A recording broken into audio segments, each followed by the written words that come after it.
If we were to walk down, I don't know, say where we are, maybe not Shoreditch, but like through Soho, what was the feeling of like trying to pick a good restaurant when you guys? Brilliant. It was the best. I think, Soho's quite a good example actually because, well, you had Alistair Little, you had, there were quite a few small restaurants in the 90s. You make it sound like it was 100 years ago.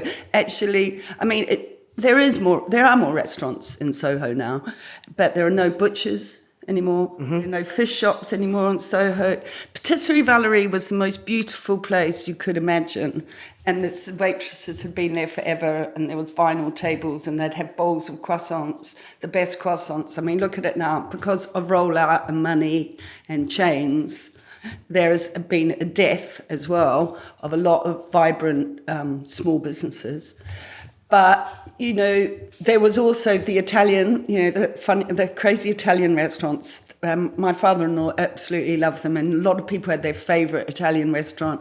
The waiters were a bit bored and tired, but if you tip them well, they were your best friends. The food was a bit like, well, they're English, they don't know. I'm sure they were all eating the best Italian food at home, but the food was it was average. But there was but everyone's in white jackets. It looks good. There's a style that is good.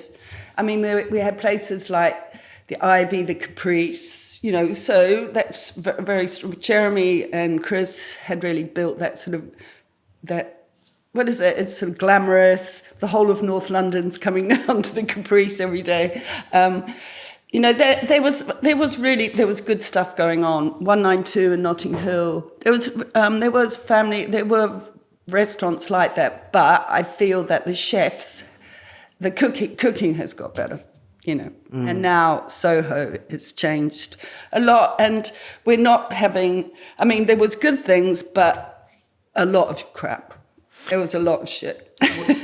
So what would you talk about? Because obviously, I don't want to just slam it all. No. But, you would have gone to that fish restaurant in, it was in Old Compton Street, famous one. And, I mean, you would have eaten not well. It wouldn't have been good. We wouldn't go there. There was white sauces being poured over beautiful fish. Fish would be frozen.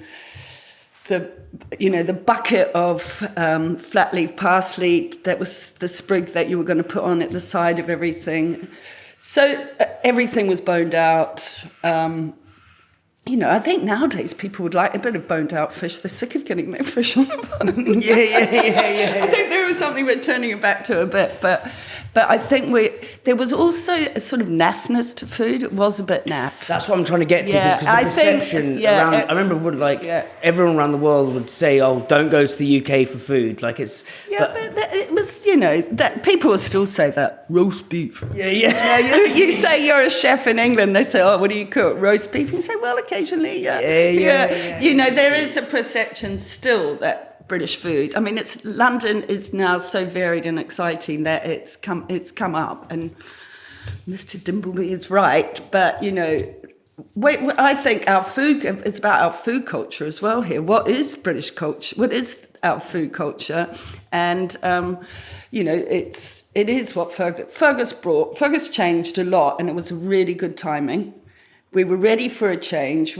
Chefs were sick to death of jus. I mean, I tell you what, the jus, that's all I knew. I knew how to make a jus, the sticky, massive stuff, and I'm very good at that action. Whether it's a chicken breast, a piece of rabbit, a calf's liver, you put the same jus over everything. We weren't thinking. We were going down one. We weren't thinking enough about actually what we're doing. And Fergus, I think, being untrained, trained as an architect, he had a fresh eye. I mean, I'm not traditionally trained, but, I think sometimes all that training that people did in French in hotels and things like that made a sort of a culture that was sort of going down one way. And now, and then he had a style. So Fergus brought a style and an ethos, which came from his own. He's an artist, so it came from his architecture. It came from where he'd eaten. He loves the classic but he also saw a beauty in just the simple cooking. And when he said, I know you've probably heard it, but I was about to bone out the quails and stuff them, because that's all I'd thought of doing. He said, no, we're going to roast them whole, or we're going to cook a ham slowly, and thinking about traditional British ways, which is a beautiful thing, the food of the north of England, that sort of style, and eating the whole animal. So that all came in. Not that we weren't eating calf's liver, and we did have offal back then, brains, and people had them even in their families back then. In some ways, I think we eat less offal now, just at home.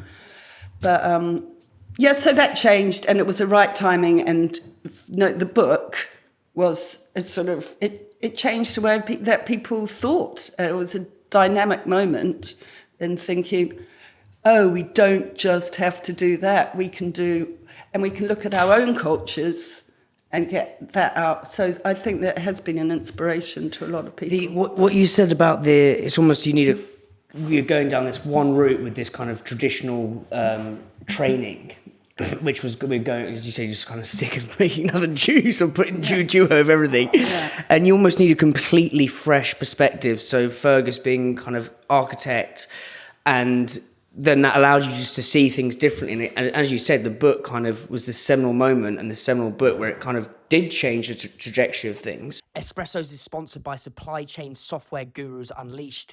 It talks to your e-com and accounting software. It's helped Islands cut admin time in half, get granular clarity on your margins, know where your stock is, don't miss availability. Brands like Candy Kittens, Tiny Rebel and Trip all use Unleashed, and so should you.